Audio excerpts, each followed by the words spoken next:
Good afternoon, I got a 2000 VT Commodore. So I failed my warrant on my front top strut tower bearing races mounts. So what I'm doing, here's one of the old mounts here. So what they have is a thrust bearing in the back here that should rotate around, and there's balls inside here, all around here. It gets squashed up underneath the guard, up underneath here. That allows the suspension to rotate on it. So I had these replaced only about a year and a half ago. Now they have an inner race and an outer race, and I think they just didn't get them around the right way, so as you can see it doesn't allow that to turn. So I've got some replacement units. These people, got them on showed me. Now this is how they come packaged. Now I've drawn a picture of what they look like. So you have the rubber mount, and you have a bearing, a thrust bearing, which has an outer case and an inner case. Now the outer case, in this case, is white. It has a bigger outside diameter. So for transportation reasons, because the only thing that holds these two bits together is just a bit of grease basically, and they have a whole lot of balls that run inside here, and that allows it to twist while the spring is pushed up against it. So for transportation reasons, like I say, they turn this upside down, put it inside here. So when you get them, just get a screwdriver and just very carefully just pry the bottom race. As you can see, this doesn't turn because it's tight on the outer edge of the bush. So if we pull it out, see the thrust bearing, it's got balls in between these two units.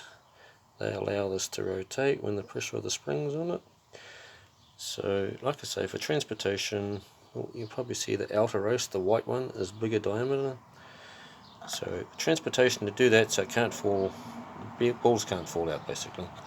So when you get it, you turn it upside down, press it in there, and then this allows the thrust bearing to work,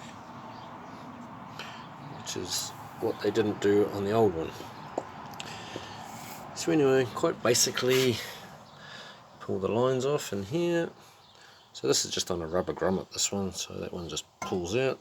And I'll just move that up out of the way for now. Now,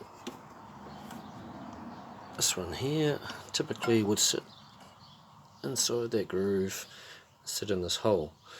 So to get that one out, you don't just push it out, because it has to go out the slot out the back here. So from factory, I don't know whether you can see, there's some lines on here from where the two molds joined together when it was plastic molded in the factory. So they line up with the slot on the inside of there, which needs to come out of this groove. So basically those mold marks are in line, so you just twist the hose around until the lines are lined up with the slot and just push it out. Also I've seen videos where they take the whole brake caliper off, because there's a bolt down there on the spring. You can see it hits that other bolt when it's bolted in. So all I do is just take the top one out of the brake unit, and therefore that will allow that other bolt to come out, and there's enough clearance in there that it will come out. And then undo the top one, and basically this whole unit here, this front unit, will fall off. And then you can undo 14mm spanner, undo the nut and washer on that on here, which is these ones here. Someone's gone through and put an olefin in there, which is cool. I like that. There's a couple of little flats on the part down here on the arm, so I just use a crescent on there just so that I can hold that while I undo the nut up top. And then I use the pry bar and just pry off the body to push the sway bar down, and that'll allow that to come out of that hole. Then I come up here, nothing that I've got 10mm seems to fit that properly, so I just use my 24mm on my rattle gun and just rattle that nut off, and that whole shock tower unit will come out. And I'll give it a good clean. I've got some spring compressors there, which I bought for $36 on Trade Me. So I'm going to compress the springs. That will allow me to undo the nut and take the old bearing off, and I can replace it with the new unit and chuck it back in again.